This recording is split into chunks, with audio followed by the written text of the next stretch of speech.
Do you know what a pulse width modulator is? Of course not. You see, nobody does. Statistically speaking, 200,000 engineers in the United States really understand what that is. But what happens if you have to sell them?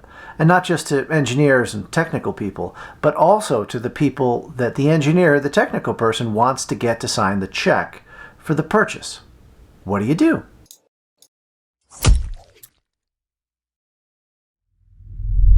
Welcome to How to Kill a Word, a series of videos that will help you be a better communicator, a better marketer, and above all, a clearer thinker. If you've just jumped on board, this is part of my ongoing series of how to explain technical things to non-technical people. There's actually a very handy PDF in the description. You can get that link, and it has cliff notes on the whole series and some handy templates you can use to develop your own explanations. Make sure you check off all the boxes and are as clear as possible. Today we have a classic technical sales problem. You have someone in the company who understands the technology, and then you have sort of everybody else, and we're just going to personify that person, that they have to also convince that this is a good thing to do. Now this person can be totally on board and be your advocate, and you can have great marketing materials that has activated this person. But what happens is all your genius marketing sort of bottlenecks at this moment where the engineer runs into this person in the hallway, or it's 5-10 minutes of crosstalk at a meeting, and the engineer has to be able to make your sale to this person who signs the check. Probably someone with a degree in finance, maybe someone without a sense of humor, without an interest in technical questions. They have to immediately understand how this really complicated thing, which is awesome, provides a benefit, either reduces costs or increases revenue for the organization. And they have to get it immediately from this person who might not be the greatest presenter or even a people person at all. So I'm going to show you one of my solutions for this kind of problem that I did for Duke Energy.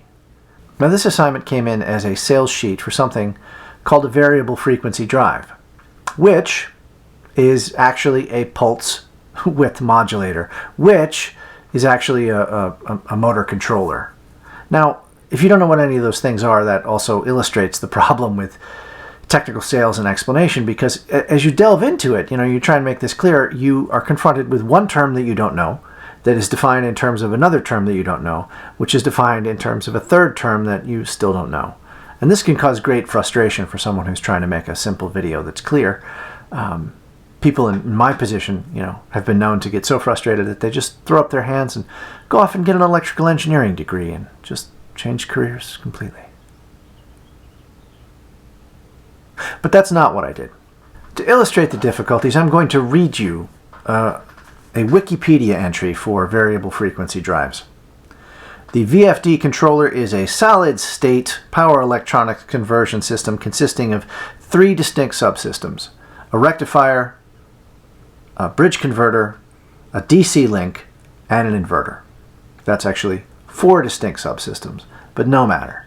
You see, now I got to understand what all those things are. This explanation is exactly right and perfectly useless. I mean, because to make a sale, we don't need to just explain how something works.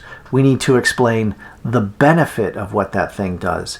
And then enough of the how that somebody goes, yeah, I think if I buy one of those, I'll get that benefit. This is a question of credibility and plausibility when it comes to a sales situation. So what I'd like to do is take a look at this video for variable frequency drives, and then come back and pull some principles out of it that everyone can use to explain whatever they have to explain.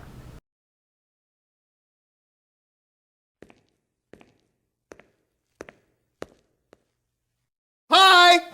I'm a motor without a variable frequency drive, which means I've only got one setting. On, which isn't very efficient. Sure, sometimes I need to go full out, but most of the time I don't. What a variable frequency drive does is match the amount of work that your motor does with the amount of work that's needed. And for many applications, this can result in a tremendous amount of savings because it's not like your motor needs to be screaming its head off all the time. That's a lot of money! Good applications for VFDs include air handling units, industrial process cooling pumps, return fans, hot water circulation pumps, chilled water supply pumps, and cooling tower. Yeah, but let's just say that there are a lot of good applications, and Duke Energy offers substantial incentives to help you lower the cost. Substantial!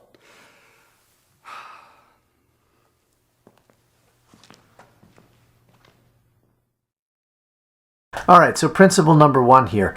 Make a complex system into a physical analogy.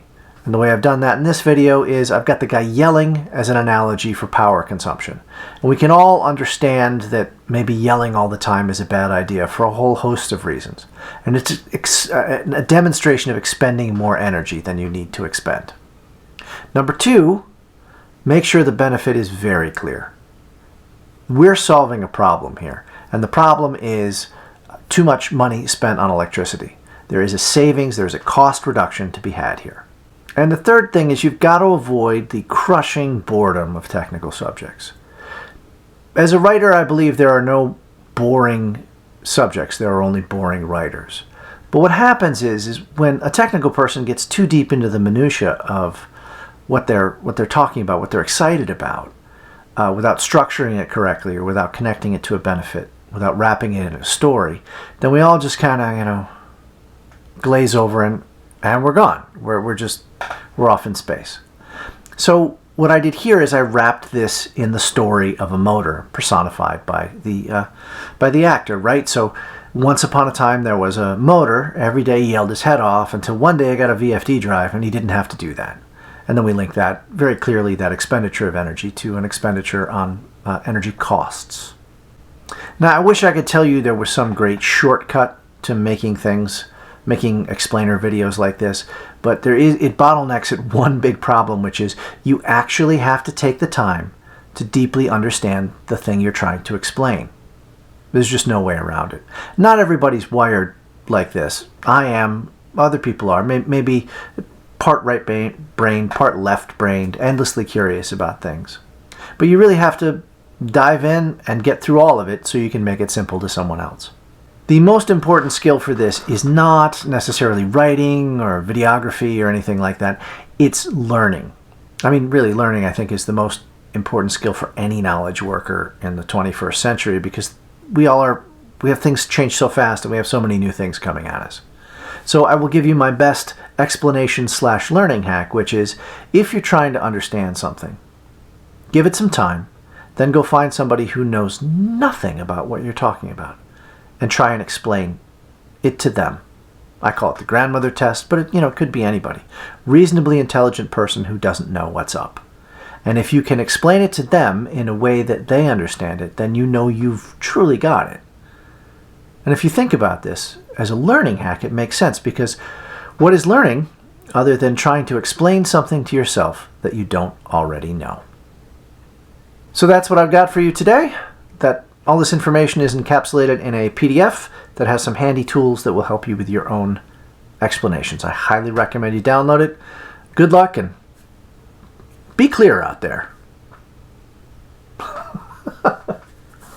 Be clear out there. Who is this guy? Push up the sleeves and get into it, shall we?